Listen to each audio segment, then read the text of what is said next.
lifestyle of the built and the famous. This is Venice.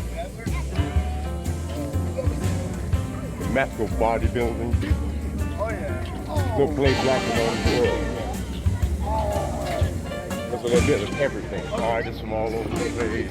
We got the steamboat park for you behind the scenes. This is the whole boardwalk. This is live. Home of old school bodybuilding. You're here with just the Black Prince of bodybuilding. Giving you a show of the lifetime of the old days. There was only one basketball court, 4 or 5. They even got games going on.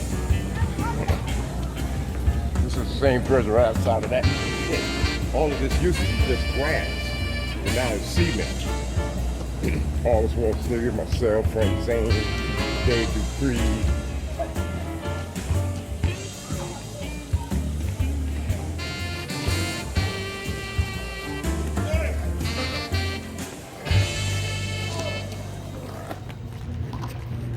I'm here again in Venice Beach, California with Robby Robinson. I want to talk today about the good old times. Can you talk about that a little bit?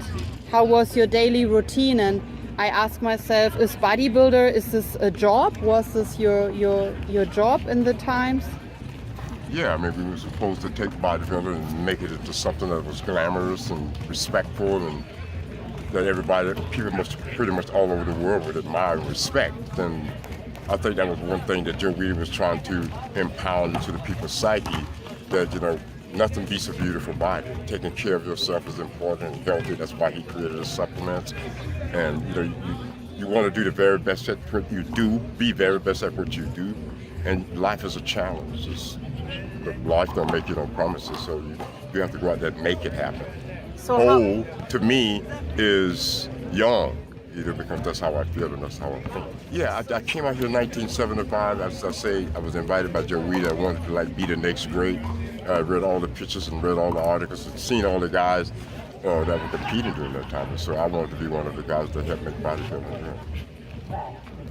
Those times for me were like memorial, because you develop something different. You thought you were a part of something that's going to change the world. In a lot of ways, health and fitness has changed.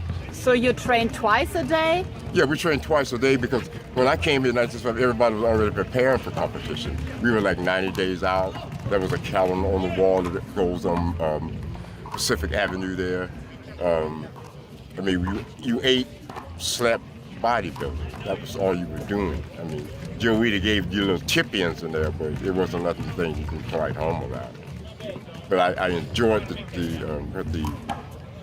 being a part of it, and today to see where it is, I'm still happy to be a part of it, but I'm just not a competitor, and I'm enjoying it as if I'm competing. And I see we are here at the beach. Did you take some sun baths, or were you going into that water and lay here? And I was a little bit skeptical about the water, but lying on the beach, getting your suntan. Nobody used what they call all that color and stuff. We just laid out on the beach after training in the morning, so it was a lot easier to be able to do all of that. Today it's a whole different ballgame. All the tanning and the creams and the lotions, and we just laid out in the sun. We didn't have to even think about aging the skin or melanin or any of that kind of matter. And after that rest, you went back to the gym for a second workout, or how was that? We had a second workout coming up, which would put us in a position to prepare for that competition twice a day. You work biceps and triceps in the morning, shoulders in the afternoon, or shoulders in the morning, biceps and triceps in the evening. You go back, the next day it was chest and back. So everything was, at that point, was superset. You were actually trying to complete this art piece. You want to create more separation and definition and muscularity throughout each muscle group. So that's what we were aiming for, having the most beautiful body. So you think it's better to train like you trained in the old times? A normal person who has to go 10 hours to work is not possible for them to do that, right? I believe if you go after something, it's a challenge, and you should make it a challenge. You should put your heart and soul in it, regardless of at what level you are. If you can't put your heart and soul in it, there's no sense in doing it. And what I asked myself, did you enjoy this bodybuilding group, to train in a group, to Oh yeah, I loved associate it. with them? It was one of the best things that ever happened to me as a bodybuilder, and learning and seeing how the guys perform and the amount of energy they exude and put it into that each workout. When I came out here in '75, that's exactly what I needed. My body exploded with muscle because of the new surroundings, the new people, the new technique. You know, everybody was into it. It was just like a brotherhood.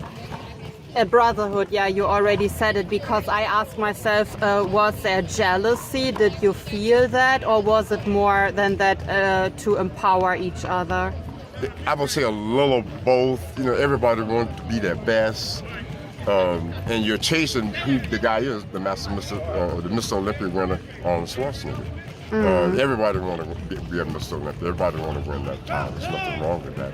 But once you take it upon, it's just like 90 days of absolute ball-busting, consistent, intense training. And that's what we live. So, I will show your Oh, the sand dive. The fans, sand yeah. dive is like a masterpiece. I wanted to touch that once in my life, so thank you. I heard this is the very first one. I won over Luffy, the judge that voted me the first Master Mr. Olympia in 1994, after I had been living in Norway for some years. And you know, I'm very proud of the fact that I won the first one.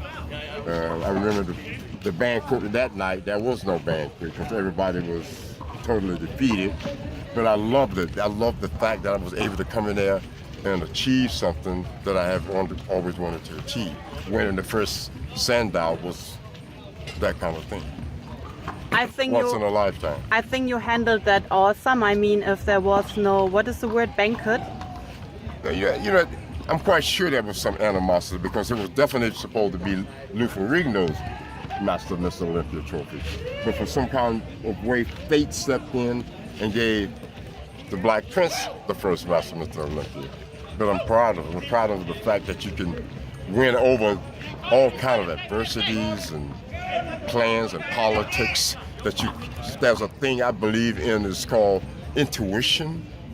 And that intuition is very powerful. I guess it's almost like God in a sense. And I think a lot of us miss it sometimes in our own life dealings. But I'm glad I paid attention to it. I enjoyed it. So you have positive feelings with this, that you... I feel blessed. Yeah, I think you deserve that, really. And to all my fans out there and followers on Facebook and Instagram, you have to keep moving. Age has nothing to do with anything.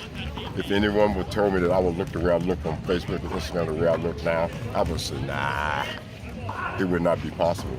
But because I've eaten healthy, I've taken care of myself, I think that plays a huge role. I've never been overweight.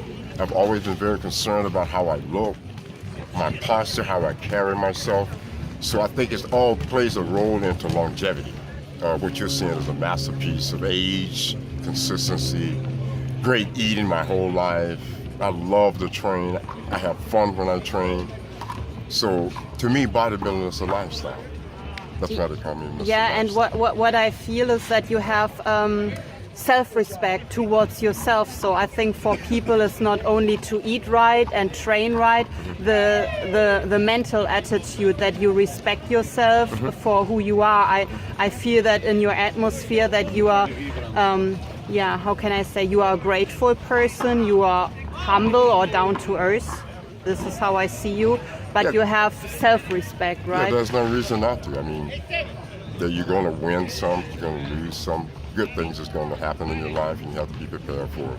You can't get all upset with it, you have to roll with it, and that's what I've done throughout my life. That's why I'm still here, that's why I'm living like I live today, and I'm proud of all my efforts, and I hope in some ways I'm inspiring and motivating others. Yeah, thank you. Thank you for your time. Bye.